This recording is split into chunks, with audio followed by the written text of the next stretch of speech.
Hello friend, जैसा कि हम लोग relation and function chapter 1 start किए हुए हैं। इसके प्रीवियस वीडियो में मेनली आपको हमने कुछ बेसिक डेफिनेशन के बारे में बताया, जैसे कि दो सेट्स के बीच हम लोग कार्टेशियन प्रोडक्ट कैसे फाइंड आउट करेंगे, एक रिलेशन का डोमेन क्या होता है, एक रिलेशन का रेंज क्या होता है, एक रिलेशन का इन्वर्स रिलेशन हम लोग कैसे फाइंड आउट करते हैं, इन्वर्स रिलेशन होता क्या है, रिलेशन का डेफिनेशन क्या होता है, कैसे रिलेशन को हम लोग डिफाइंड करते हैं। मेनली इन सारे चीज़ों के बारे में हमने स्टडी किया। आज के इस वीडियो में हम रिलेशन के कुछ टाइप्स के बारे में स्टडी करेंगे और मेनली एक्सरसाइज 1.1 में जो क्वेश्चंस बेस्ड हैं वो इन्हीं सारे टाइप्स पे बेस्ड हैं, है ना। तो आप इसको केयरफुल्ली समझोगे, ठीक है। और अगर नहीं समझ में आता है तो आप मुझे मैसेज करोगे। रिलेशन का फर्स्ट टाइप है रिफ्लेक्सिव रिलेशन। इसका डेफिनेशन क्या है यहाँ पे आप जरा देखो, है ना। कहता है a relation R on a set A is said to be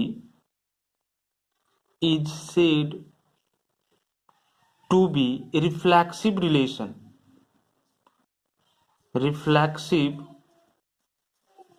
relation if every element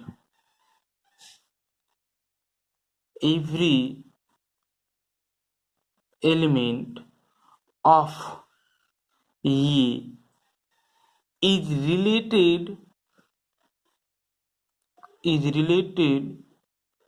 to itself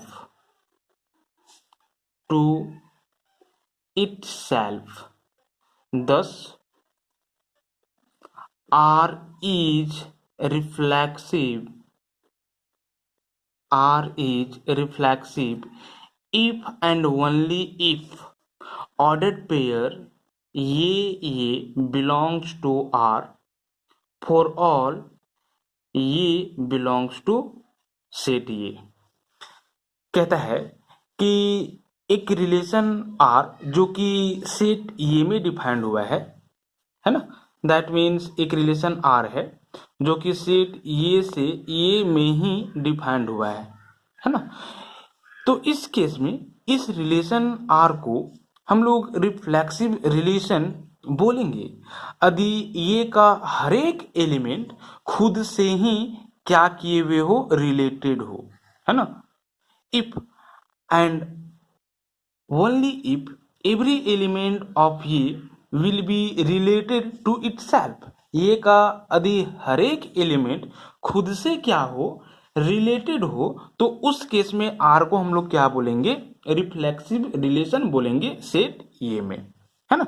जैसे कि देखो हर एक ये बिलोंग्स टू ये के लिए ऑर्डर्ड पेयर ये जो होगा वो रिलेशन आर में बिलोंग करना चाहिए। इसका कहने का मतलब क्या है, ये जो है वो रिलेटेड है ये के साथ, है ना।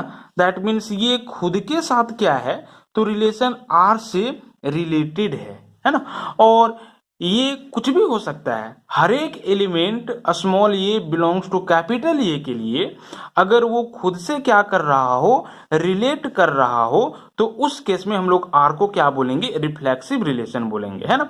ये कंडीशन जो है ना वो दोनों तरफ से सही है। आर रिफ्लेक्सिव होगा यदि ऑर्डर्ड पेयर ये बिलोंग करेगा आर में, और यदि हर एक ये बिलोंग्स टू कैपिटल के लिए ऑर्डर पेयर ये बिलोंग कर रहा है आर में, तो आर रिफ्लेक्सिव होगा, है ना। अगर ये है तो ये, अगर ये है तो ये, है ना। तो ये रिफ्लेक्सिव रिलेशन का डेफिनेशन है। इसको आप एग्जांपल से समझो। मान लेते हैं कि एक सेट है ये जिसमें ये तीनों एलिमेंट कंटेन है ना, 1 2 3। Then a relation R in which contain such types of ordered pair 1 1, this is 2 2, this is 3 3, this is 1 3 and this is 2 1। ये जो रिलेशन आर है ना वो सेट ये से ये में ही डिफाइंड हुआ है। और किस तरह से डिफाइंड हुआ है, तो इस तरह से डिफाइंड हुआ है ना। इस रिलेशन आर में इस तरह के ऑर्डर्ड पेयर कंटेन है। तो आप देख सकते हो कि ये जो आर होगा, ये जो रिलेशन होगा वो रिफ्लेक्सिव रिलेशन होगा। क्यों? क्योंकि इस सेट ये में कितने एलिमेंट हैं? 3 एलिमेंट हैं। कौन कौन? 1 2 3। ठीक है, इसको हम लोग रिफ्लेक्सिव रिलेशन कब बोलेंगे? जब ये का हर एक एलिमेंट खुद के साथ क्या होगा? रिलेटेड होगा। मतलब कि 1 1 के साथ ही रिलेट करना चाहिए, 2 2 के साथ ही रिलेट करना चाहिए, 3 3 के साथ ही रिलेट करना चाहिए। अगर 1 और भी किसी के साथ रिलेट कर रहा है तो कोई प्रॉब्लम नहीं है। रिलेशन आर में वो ऑर्डर्ड पेयर जरूर बिलोंग करना चाहिए जिससे कि हर एक एलिमेंट खुद के साथ क्या करे? रिलेट करे। अगर दूसरा के साथ भी रिलेट कर रहा है तो कोई प्रॉब्लम नहीं है। जैसे देखो, 1 1 के साथ रिलेट कर रहा है, 2 2 के साथ रिलेट कर रहा है, 3 3 के साथ रिलेट कर रहा है। 3 एलिमेंट था, हर एक एलिमेंट खुद के साथ क्या कर रहे हैं? रिलेट कर रहे हैं। ठीक है, एक्स्ट्रा है 1 3 के साथ भी रिलेट कर रहा है और ये 2 1 के साथ भी रिलेट कर रहा है, तो डजेंट मैटर। बट 3 एलिमेंट था तो यहाँ पे क्या है? सारे एलिमेंट खुद के साथ रिलेट कर रहे हैं, तो इस केस में इस आर को हम लोग क्या बोलेंगे? रिफ्लेक्सिव रिलेशन बोलेंगे। अगर हम एक दूसरा रिलेशन R1 ले ले, है ना, और जिसमें ये सारे ऑर्डर्ड पेयर कंटेन हो, 1 1 this is 2 2, this is 1 3, this is 2 1, तो क्या आप R1 को रिफ्लेक्सिव रिलेशन बोलोगे? आपका जवाब होगा नहीं। क्यों? क्योंकि R1 जो है वो सेट ये से ये में डिफाइंड हुआ है और आप देख रहे हो कि ये में 3 एलिमेंट है, तो ये तीनों एलिमेंट खुद के साथ रिलेट करना चाहिए रिफ्लेक्सिव के लिए। ठीक है, तो यहाँ पे 1 1 के साथ रिलेट कर रहा है, चलो ठीक है, 2 2 के साथ रिलेट कर रहा है, बट आप देखोगे कि 3 3 के साथ रिलेट नहीं कर रहा है। ठीक है, वो मिसिंग है, तो R1 को आप रिफ्लेक्सिव रिलेशन नहीं बोलोगे, है ना। तो R जो होगा वो रिफ्लेक्सिव होगा बट R1 रिफ्लेक्सिव नहीं होगा। ठीक है, सेकेंड टाइप है सैमेट्रिक रिलेशन, है ना। सैमेट्रिक रिलेशन क्या होता है? जरा आप इसका डेफिनेशन देखो। कहता है a relation R on a set A is said to be a symmetric relation,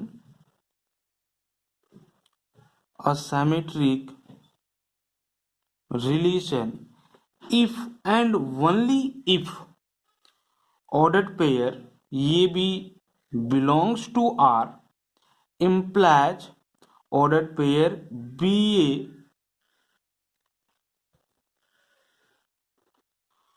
should belongs to R for all A B belongs to A.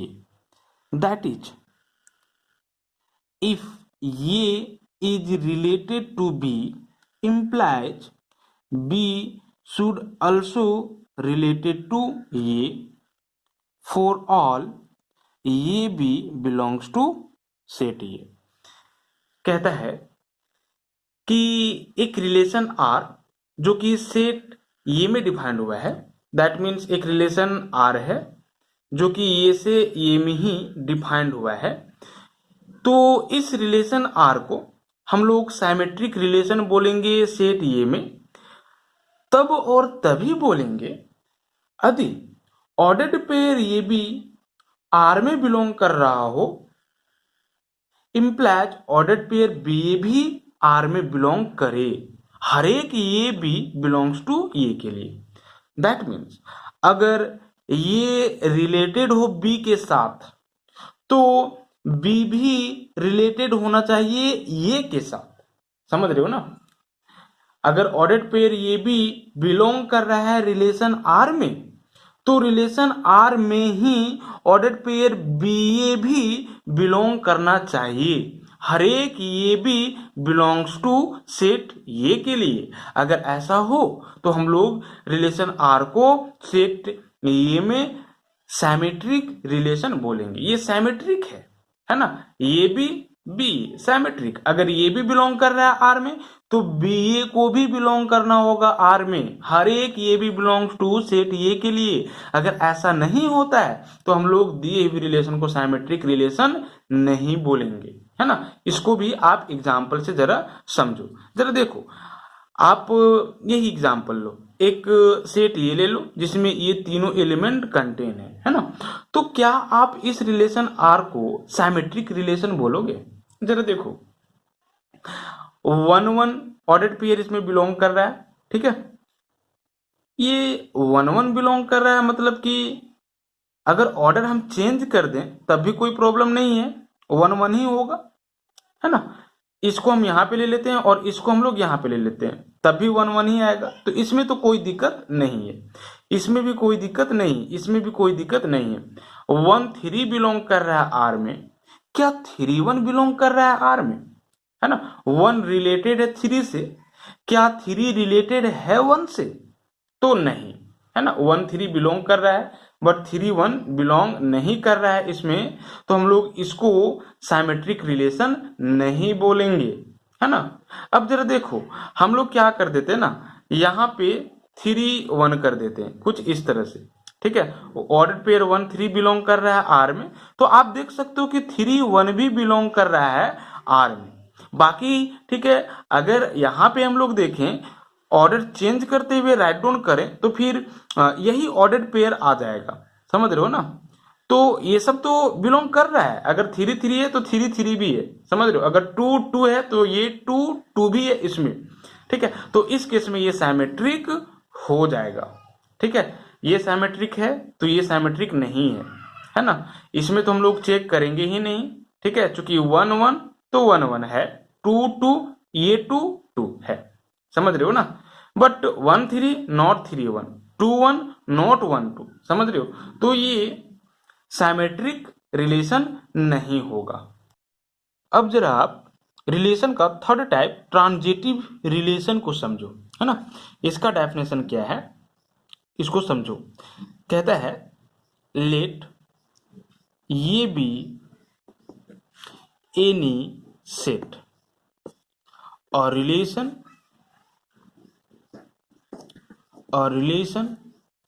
are on a set A is said to be transitive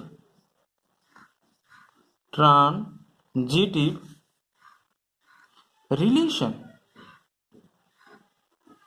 if and only if ordered pair AB belongs to R and ordered pair BC belongs to R, implies ordered pair AC belongs to R for all ABC belongs to A. That is, if A is related to B and B is related to C, implies A should be related to C for all A B C belongs to A. कहता है मानते हैं कि ये कोई एक set है, तो एक रिलेशन आर को जो कि सेट ए में डिफाइंड हुआ है, दैट मीन्स ये से ये में ही डिफाइंड हुआ है, हम लोग ट्रांजिटिव रिलेशन बोलेंगे तब और तभी बोलेंगे यदि ऑर्डर्ड पेयर ये भी आर में बिलोंग करे and ordered pair B C R में बिलोंग करे। अगर ऐसा हो तो ऑर्डर्ड पेयर ए सी भी किस में बिलोंग करे, तो आर में बिलोंग करे। हर एक A B C belongs to set A के लिए, समझ रहे हो ना। जरा देखो, ये बी आर में बिलोंग कर रहा है, बी सी आर में बिलोंग कर रहा है, तो ये सी को भी आर में बिलोंग करना होगा। हर एक ये B C belongs to set A के लिए। अगर ऐसा हो तो हम लोग रिलेशन आर को सेट ए पे ट्रांजिटिव रिलेशन बोलेंगे। है ना। इसको इस तरह से भी आप रीड कर सकते हो, if A is related to B and B is related to another element C, है ना, A is related to B and B is related to C, then A should be also related to C, है ना। ये B के साथ, B C के साथ, तो ये सी के साथ भी रिलेट करना चाहिए। हर एक A B C belongs to set A के लिए अगर ऐसा हो तो हम लोग इसी रिलेशन आर को सेट ए पे ट्रांजिटिव रिलेशन बोलेंगे, है ना। इसको आप एग्जाम्पल से समझ सकते हो, है ना। हम लोग मान लेते हैं कि एक सेट ये है जिसमें ये 3 एलिमेंट कंटेन है, ए बी सी। अब क्या कर लेते हैं, एक रिलेशन आर डिफाइन कर लेते हैं ए से ए में, जिसमें इस तरह के ऑर्डर्ड पेयर कंटेन है।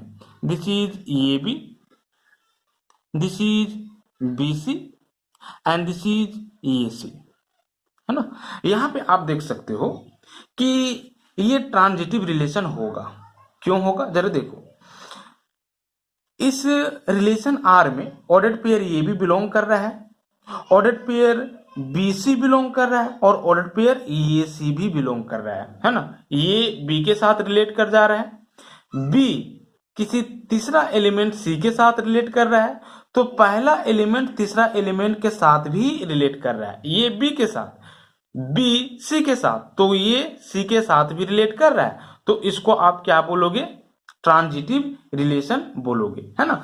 अब जरा देखो, अगर एक ये सेट ये होता जिसमें 1 2 3 ये तीनों एलिमेंट कंटेन हैं, हम लोग मानते हैं कि एक रिलेशन आर है जिसमें इस तरह के ऑर्डर पेयर कंटेन है, this is 1 2, this is 2 3, this is 1 3, है ना।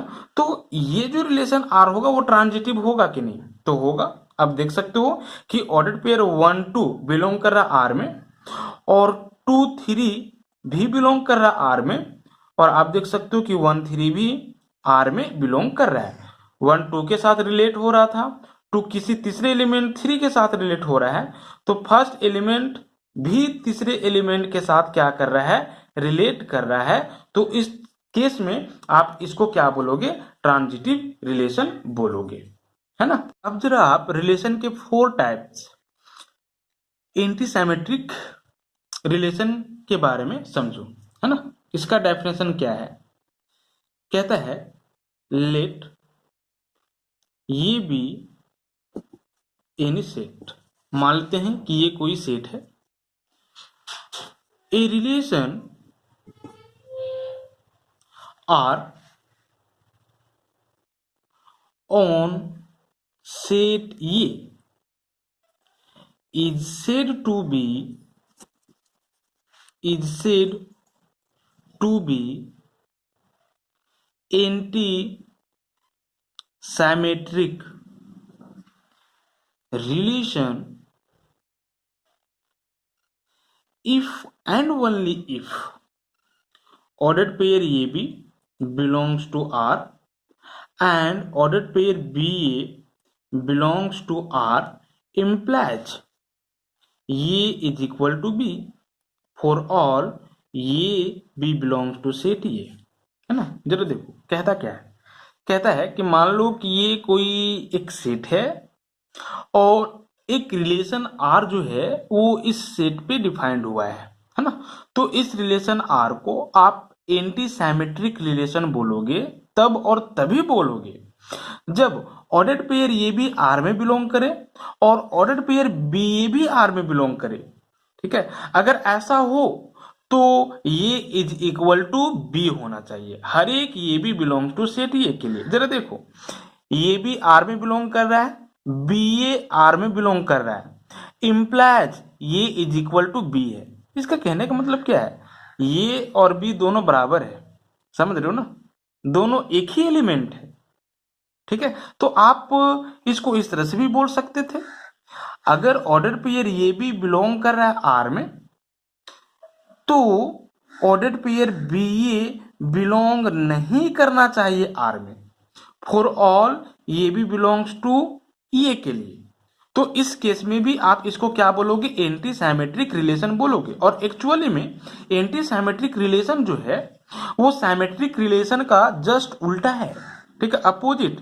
साइमेट्रिक रिलेशन में क्या होता था, अगर ए भी बिलोंग कर रहा है आर में तो बी को भी आर में बिलोंग करना होता था, है ना, तो हम लोग साइमेट्रिक रिलेशन बोलते थे। एंटी साइमेट्रिक में अगर ये भी आर में बिलोंग कर रहा है तो बी ए आर में बिलोंग नहीं करना चाहिए, ठीक है, हर एक ये भी बिलोंग्स टू ये के लिए, है ना। तो इस केस में इस तरह के रिलेशन को हम लोग एंटी साइमेट्रिक रिलेशन बोलेंगे।